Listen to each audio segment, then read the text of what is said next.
அரசியல் வெங்காயத்தின் அன்பு வணக்கம். ஒரு 4 நாளைக்கு முன்னாடி செப்டம்பர் 1ஆம் தேதின்னு நினைக்கிறேன், சீமான் மிகப்பெரிய சர்ச்சைக்குரிய ஒரு கருத்தை பேசியிருக்காரு. சீமானாலே சர்ச்சைக்குரிய கருத்தை பேசுகிறவர் தானப்பா, அவர் என்னைக்கு ஒரு தலைவன் மாதிரி நடந்திருக்காரு அப்படின்னு உங்கள் மைண்ட் வாய்ஸ் எனக்கு கேட்குது. இருந்தாலும் இந்த பேச்சை நம்ம அவ்வளோ சாதாரணமாக கடந்து போயிட முடியாது. ஒருவேளை விஜயலட்சுமி சீமானை கழுவி ஊத்துறதோ, வீரலட்சுமி சீமானை பாக்ஸிங் சண்டைக்கு கூப்பிட்றதோ, இல்லை சீமான் மேடை தோறும் ஃபுல்லாக சரக்கடிச்சிட்டு பேசுகிறதையோ நாம் அதுக்கான கருத்தவும் பேசலாம், இல்லை பேசாமையும் போகலாம், அதை கடந்தும் போகலாம். அதை பேசி தான் ஆகணும் அப்படிங்கிற கட்டாயம் கிடையாது. ஆனால் சீமானோட இப்போ இந்த 4 நாளைக்கு முன்னாடி பேசின பேச்சை, சர்ச்சைக்குரிய கருத்தை, அதை பற்றி நாம் மக்களுக்கு, இளைஞர்களுக்கு கொண்டு போய் சேர்க்க வேண்டிய கட்டாய கடமை இருக்குது. அப்படி என்ன சீமான் பேசியிருக்காரு அப்படின்னா, தனித்தமிழ்நாடு கேட்கறது எங்களோட நோக்கம் இல்லை, அதாவது தமிழ் தேசியத்தோட நோக்கம் கிடையாது, அதன் இந்த பாரத திருநாடே பைந்தமிழர் நாடு தான், அதனால இந்தியாவே நான் எதுக்கு தனி நாடு கேட்கணும் அப்படிங்கிற மாதிரி வழக்கமாக சரக்கடிச்சிட்டு உளறத தமிழ் தேசியத்தை குறித்தான கருத்துக்கும் அதையே செஞ்சிருக்காப்ல. நாங்கள் தனி நாடு கேட்கல, ஏன் கேட்கல, இந்த நாடே என்னது, அதை நீங்க நல்லா விளங்கின தம்பி. நாங்க செதற்காய தேங்காயை உடைச்சு சில்லு எடுத்து கடிக்கிற பயில்கள் நினைக்காத, மொத்த தேங்காயும் என்னது, இந்தியா எந்நாடு, பாரத நாடு, பைந்தமிழர் நாடு என்பதை இனி வரும் தலைமுறையின முழக்கத்தை முன்வைக்கணும். பாரத நாடு, பைந்தமிழர் நாடு, பகைவர் அனைவரும் ஓடுதான். நீங்க சீமானோட நடவடிக்கையும் தமிழ் தேசிய குறித்தான பேச்சையும் தொடர்ந்து கவனிச்சிருந்தீங்கன்னா தெரியும், சீமான் தமிழ் தேசியத்தை ஆமையோடவும் ஆமக்கரியோடவும் ஆம ஓட்டோடவும் கம்பேர் பண்ணார். சீமான் தமிழ் தேசியத்தை அதுக்கப்புறம் இட்லி கறியோட கம்பேர் பண்ணார். சீமான் தமிழ் தேசியத்தை அதுக்கப்புறம் ஊறுகாய் தொட்டு நக்குறது எத்தனை தடவை அப்படிங்கிறதோட கம்பேர் பண்ணார். சீமான் தமிழ் தேசியத்தை இன்னைக்கு செதற தேங்காய் சில்லோட கம்பேர் பண்ணியிருக்கான் இந்த தேங்காய் பொறுக்கி சீமான். அதுவும் இந்த தனி தமிழ்நாடு கேட்கறது எங்க நோக்கம் இல்லைன்னு எந்த மேடையிலிருந்து இந்த தேங்காய் பொறுக்கி பேசியிருக்கான்னா, பெரியவர் தமிழரசன் அப்படிங்கிற நூல் வெளியீட்டு விழாவில். தமிழரசன் யாரு? சாதி ஒழிப்பே தமிழ் தேச விடுதலை அப்படின்னு பேசினவர், செயல்பட்டவர், போராடினவர், தமிழ்நாடு விடுதலை படியை கட்டி அமைச்சு அதுக்கு தலைமை தாங்கி போராடினவர் தோழர் தமிழரசன். சாதி ஒழிந்த தமிழ் தேசியம், வெறும் தமிழ் தேசியம் அப்படிங்கிற பேர்ல குடி தேசியம், குடி கோமாளி சீமான் பேசின தமிழ் தேசியத்தை பேசினவர் இல்லை தமிழரசன். சாதி ஒழிப்பே தமிழ் தேசியம், சாதி ஒழிப்பே தமிழர் விடுதலை அப்படின்னு பேசினவர் தான் தோழர் தமிழரசன். அவரோட வரலாற்று நூல் வெளியீட்டு விழா மேடையில் நின்றுக்கிட்டு தனித்தமிழ்நாடெல்லாம் கேட்காதீங்க, இனி வரும் தமிழ் பிள்ளைகள் இந்தியாவே நம்ம நாடுன்னு சொல்லிட்டு போராடுங்க அப்படின்னு சொல்றான்னா ஒரு தேங்காய் பொறுக்கி, அந்த தேங்காய் பொறுக்கிக்கு நாம பதில் கொடுக்கணுமா வேணாமா? அதை எப்படி நாம் விஜயலட்சுமி சீமானை கழுவி ஊத்துற மாதிரியோ, வீரலட்சுமி சீமானை சண்டைக்கு கூப்பிடுற மாதிரியான ஒரு விஷயமாவோ நாம் கடந்து போக முடியும்? எப்படி கடந்து போக முடியும்? தமிழர்களோட உயிர் மூச்சு இல்லை தமிழ் தேசியம். தமிழ் தேசியத்தை ஒருத்தன் கொச்சப்படுத்தி பேசுறான்னா அதை எப்படி நம்ம சாதாரணமாக நகர்த்த முடியும்? அதுக்கு வேற நம்ம டாக்டர் புரட்சியாளர் அண்ணல் அம்பேத்கரை துணைக்கு கூப்பிட்றான் இந்த தேங்காய் பொறுக்கி. என்னன்னா, இவ்வளோ பெரிய புரட்சியாளர், வரலாற்று ஆய்வறிஞர், அவரே சொல்லியிருக்காரு இந்த நாடு தமிழர்களுக்கானது, அதனால நாமெல்லாம் தனித்தமிழ்நாடு கேட்க வேணாம் அப்படிங்கிற ஒரு கருத்தை சப்பக்கட்டு கட்டுறதுக்கு அண்ணல் அம்பேத்கரை துணைக்கு கூப்பிட்றா இந்த தேங்காய் பொறுக்கி. அவர் ஒரு வரலாற்று பேராசிரியர், அவர் ஒரு சட்ட மேதை, அவர் எல்லா துறைகளிலும் பல்துறை வல்லுநர். அவர் ஆய்வறிந்து, இந்திய வரலாற்று ஆய்வறிந்து தன்னோட அறிக்கையின் மூலமா இந்த இந்தியா முழுவதும் பரவி வாழ்ந்த மக்கள் நாகர்கள்ங்கிற தமிழ் அவங்க பேசின மொழி தமிழ் அப்படின்னு நிறுவியிருக்கார். அதை துணைக்கு எடுத்து, அப்போ நம்ம தானே இந்தியா முழுக்க பரவி வாழ்ந்திருக்கோம், அப்போ இந்தியாவே நம்மளது தனித்தமிழ் தேசம் வேணாம் அப்படின்னு ஒரு வாதத்தை முன்வைக்கிறான் இந்த தேங்காய் பொறுக்கி. சீமான் வாதப்படியே வச்சுக்கலாம், இந்தியாவே எங்க நாடு அப்படின்னு நம்ம வச்சுக்கிட்டோம்னு வச்சுக்கலாம். அப்போ இந்த இந்தியா முழுக்க இருக்கிற பிற தேசிய இனங்களை என்ன செய்யலாம் அப்படின்னு சீமான் சொல்ல வர்றார். இன்னைக்கு தமிழர்கள் ஒரு தேசிய இனம் அப்படின்னா, அதே போலதான் தெலுங்கு பேசுற மக்களும் ஒரு தேசிய இனம், அதே போலதான் கன்னடம் பேசுற மக்களும் ஒரு தேசிய இனம், அதே போலதான் மலையாளம் பேசுற மக்களும் ஒரு தேசிய இனம், அதே போலதான் மராத்தி மக்கள், யார அம்பேத்கரை ஒரு துணைக்கு கூப்பிட்டாரு பாத்தீங்களா, அந்த மராத்தி மக்களும் அவங்க ஒரு தேசிய இனம். மணிப்பூர் எடுத்துக்கிட்டா அவங்க ஒரு தேசிய இனம், அசாம் எடுத்துக்கிட்டா அவங்க ஒரு தேசிய இனம். இந்த மாதிரி பல்வேறு தேசிய இனங்களோட கூட்டமைப்பா தான் இன்னைக்கு இந்திய மக்கள் இருக்காங்க. ஆரம்ப காலகட்டங்களில் எல்லாருமே நாகர்களா இருந்திருக்கலாம், அவர்கள் பேசின மொழி தமிழா இருந்திருக்கலாம். இன்னைக்கு பல நூற்றுக்கணக்கான ஆண்டுகள் கடந்து எல்லாரும் வெவ்வேறு தனித்தனி தேசிய இனங்களா மாறி இருக்கிற இந்த காலகட்டத்தில் இந்த நாடே தமிழர்களுக்கானது, இந்த இந்தியாவே எங்களுக்கானது, நீங்கள்லாம் வந்தேரிகள், நீங்கள்லாம் வெளியே போங்கன்னு ஒருத்தனால பேச முடியுமா? அப்படி பேசினா அது தனித்தமிழ், அது தமிழ் தேசியமா இருக்குமா? இந்த தேங்காய் பொறுக்கி தொடர்ந்து என்ன வேலையை முன்னெடுக்கிறான் அப்படின்னா, தமிழ் தேசியத்துக்கும் தமிழர்களோட விடுதலைக்கும் தொடர்ந்து தன்னோட அண்டை மாநில மக்களையே எதிரிகளா சித்தரிக்கிறான். தமிழர்களை ஒடுக்க பல நாடுகள் சதி செய்யறதும், பல நாடுகள் தமிழர்கள் மீது போர் தொடுக்கிறதும், எடுத்துக்காட்டுக்கு இலங்கையில நம்ம ஈழத்தமிழர்களை கொன்று குவிச்சதை எடுத்துக்கலாம். 18 நாடுகள் சேர்ந்து தமிழர்களை அழிச்சாங்க.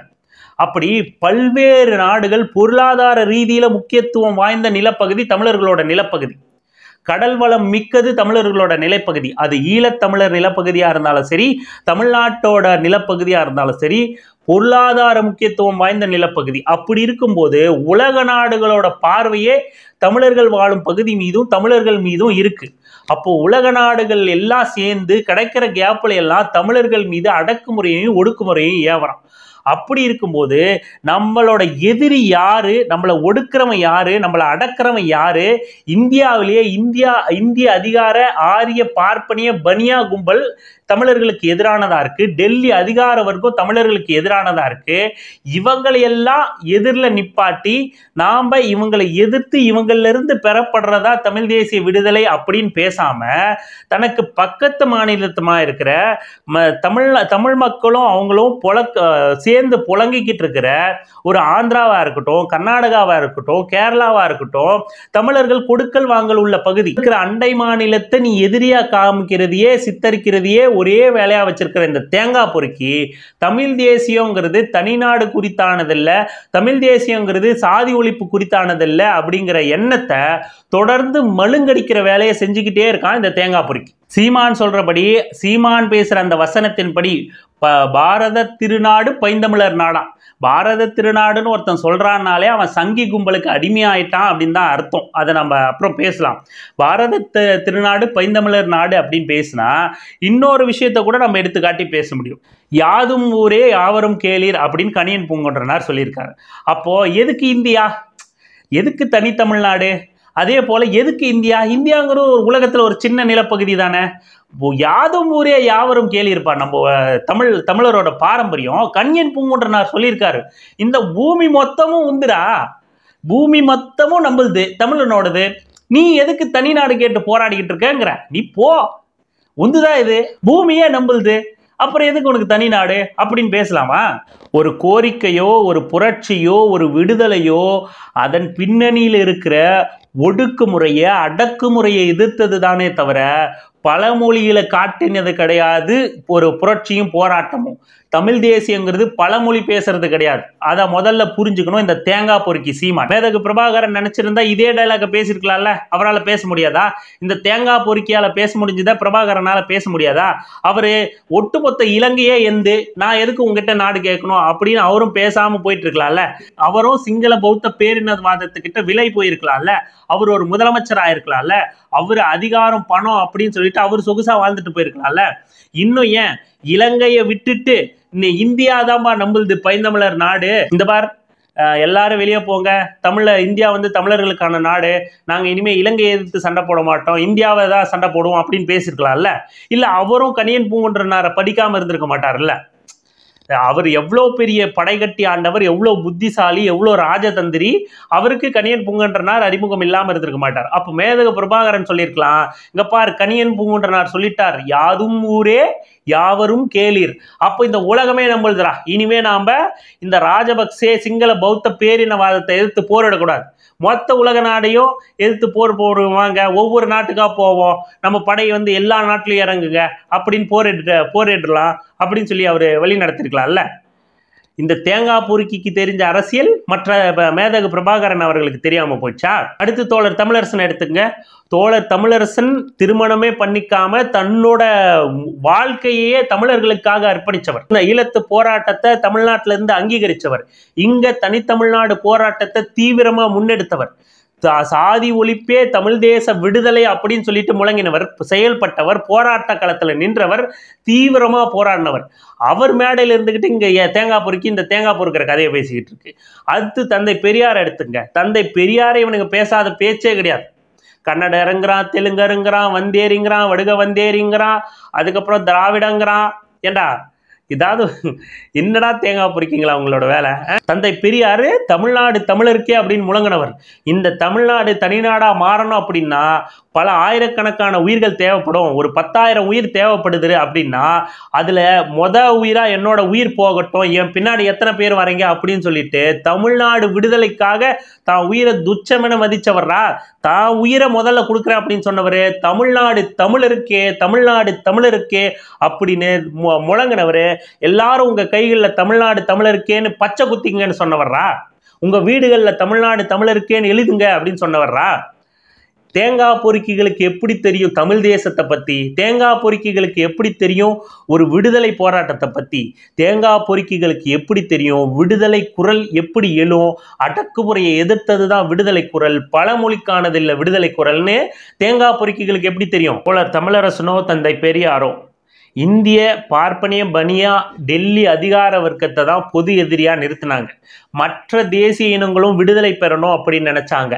அந்த விடுதலை போராட்டத்தை மற்ற தேசிய இனங்களோட ஒன்றிணைஞ்சு பொது எதிரியான டெல்லி பார்ப்பனிய பனியா அதிகார வர்க்கத்தை எதிர்த்து போராடணும் அப்படின்னு சொன்னவங்க தான் தோழர் தமிழரசனோ தந்தை பெரியாரும். அப்படி பொது எதிரிய தமிழ் சமூகத்துக்கு அடையாளம் காட்டினவங்க எங்க? இந்த தேங்காய் பொறுக்கி சீமான் எங்க? தேங்காய் பொறுக்கி திங்கிறதோட நிறுத்திக்கணும்.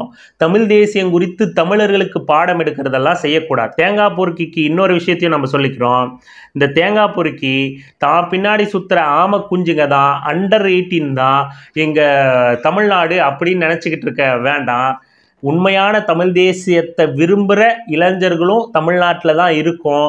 தமிழ்நாடு மற்ற எந்த மாநிலங்களை விட அதிகமான தலைவர்களையும் புரட்சியாளர்களையும் கொண்டது, விடுதலை உணர்வுள்ள இளைஞர்களை கொண்டது.